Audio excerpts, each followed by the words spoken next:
Un tirage de l'oracle de la géométrie sacrée de la nature. Il suffit de choisir entre l'une de ces trois cartes. Vous concentrez sur le mois de février qui arrive, février 2019.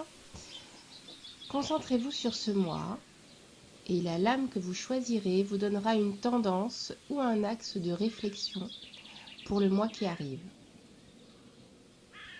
La carte numéro 30, ce sont les taches léopard, impression, lien, camouflage. Laisse-toi impressionner par ce qui vient, exactement comme un buvard absorbe de l'encre et se laisse modifier. Qu'est-ce que tu as à prendre de ça, à ressentir davantage ou à vivre pleinement cet instant? Cet instant où ce qui est toi ne l'est plus complètement et ce qui est l'autre est déjà un peu toi-même. La frontière entre l'autre et toi-même, entre ce qui est visible et cet invisible, cette peau, celle de l'autre, qui n'existe plus vraiment et n'est plus aussi claire que ça. Aussi, le fait d'être comme un camouflage. Est-ce que quand tu te laisses absorber ou quand tu absorbes l'autre, quand tu es en contact avec les autres, tu es en train de te cacher ou de te fondre? Est-ce que tu es plutôt un caméléon ou bien tu es simplement en train de vivre une expérience de symbiose? Et dans tous les cas, c'est ce qui t'est proposé, c'est oser la symbiose plutôt que le camouflage. Oser être en accord, en harmonie avec ce qui nous entoure, afin de ne faire qu'un en étant vraiment nous-mêmes. Garder sa conscience et s'enrichir de ce que chacun peut se proposer. Et donc on absorbe, on retransforme et on se nourrit. Cette carte te permet de faire le lien entre des parties de toi qui résistent et d'autres qui s'ouvrent. Il n'y a aucun effort à faire, mais plutôt laisser faire, tout en étant conscient de ce qui se produit. Tu ne peux pas lutter contre la marée. Si tu mets les pieds dans le sable, si tu mets les pieds dans l'eau face à la mer, la marée avancera et reculera. Et tu n'auras qu'à ressentir et te mettre dans une position suffisamment agréable pour vivre juste l'expérience. Et c'est ce qui t'est proposé, venir s'immerger dans l'autre avec l'autre, tout contre l'autre, et bien sûr tout en restant présent à soi. De cette expérience va naître une autre personne, enrichie, nourrie, et avec conscience, on pourra décider ce qu'est cette autre personne en accord avec ce qui est bon pour soi.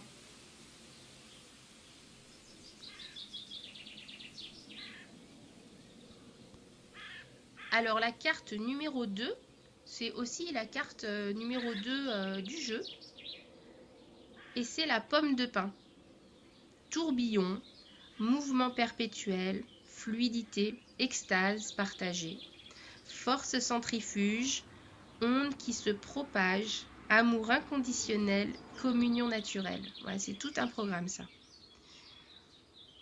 Donc cette carte, ce dont elle parle, c'est d'être au centre, être à sa place pour rayonner et dans un tourbillon de vie, comme dans une accélération de joie, oser permettre à chacun de rayonner.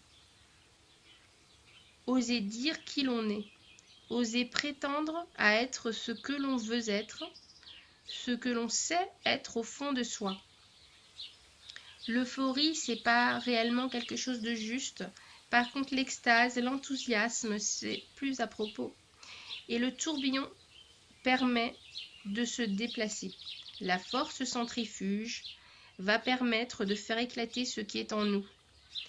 Parce qu'en réalité, il est vraiment temps de s'ouvrir. Il est plus temps de se renfermer, de se resserrer sur soi, mais plutôt vraiment de s'ouvrir et s'ouvrir par le cœur, mais pas seulement. Ouvrir chacune de ses cellules à ce qui vit autour de soi. Être prêt à l'échange, être prêt à entendre. Très important, être prêt à entendre. Être prêt à aller vite aussi si cela est nécessaire. C'est plus vraiment le temps du repos, mais plutôt celui de l'avancée et de l'élévation.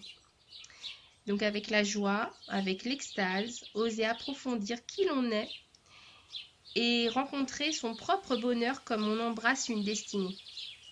Comme un rayon d'arc-en-ciel, être à la lisière du jour et de la nuit, de l'eau et de l'air et jouer avec sa propre lumière, celle avec laquelle on communique et on rayonne. Oser effacer d'un trait ce qui gêne et ce qui empêche d'avancer. Bousculer ce qui a besoin de l'être à l'intérieur de soi, davantage qu'à l'extérieur. Ce qui est proposé là, c'est pas vraiment de bousculer les autres, mais plutôt de les emmener avec soi, dans son énergie. En apercevant les portes, en regardant naturellement le passage, on propose aux autres ce qui est juste et bon pour eux. Donc le faire dans la simplicité et l'allégresse. Simplicité, c'est quelque chose qui me parle bien sûr. Et allégresse, oui. Donc comme les vagues qui sans fin se jettent sur la plage, on est prêt à embrasser ce mouvement continuel, à se fondre en lui.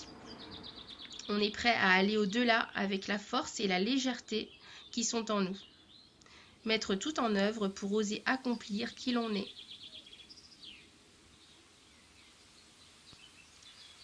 La carte numéro 19, le soleil. Le soleil. Le soleil, c'est accepter le temps du ressenti. Accepter le temps de la chaleur, de la puissance. C'est oser aller au-delà de soi afin d'affirmer haut et fort qui nous sommes et notre propre destinée. Se prendre en main dans ce qui est juste pour soi. Aller à l'essentiel, couronner ses talents. Accepter aussi avec finesse, bonheur et légèreté la mission qui nous est proposée. Dans notre respiration, dans notre écoute, dans notre sensibilité, tout cela est déjà là et déjà reflété. Avec son cœur, on peut aussi délivrer des messages très justes. Prendre le temps d'harmoniser ce qui est nécessaire dans nos relations et en nous-mêmes.